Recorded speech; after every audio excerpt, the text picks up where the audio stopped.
Is it about rules, church attendance, trying harder to be good?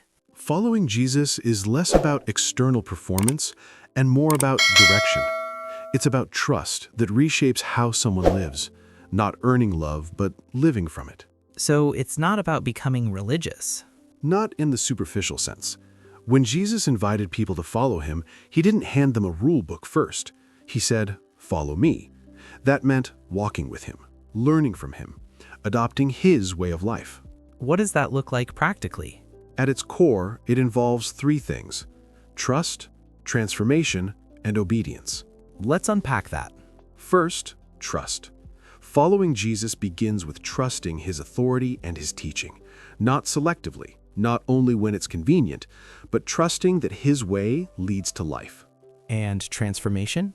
Christianity teaches that following Jesus gradually reshapes a person, not instantly, but steadily. Priorities shift, desires mature, character deepens. Love becomes less self-centered, forgiveness becomes more possible, humility replaces pride. But people still fail. Yes, following Jesus doesn't remove struggle, it changes the direction of it. Instead of drifting away from God, the believer keeps turning back toward him. Growth becomes a journey, not a performance. And obedience? That word makes some people uncomfortable. Because obedience can sound like control. But in Christianity, obedience flows from relationship. It's not about proving worth, it's about trusting wisdom. If someone believes Jesus reveals what is true and good, then following him includes aligning life with his teaching. So following Jesus affects everyday life. Deeply. It affects how someone handles money, power, relationships, conflict, success, suffering. It reshapes identity. A follower of Jesus isn't defined primarily by past mistakes, but by belonging. Is following Jesus private or public? Both.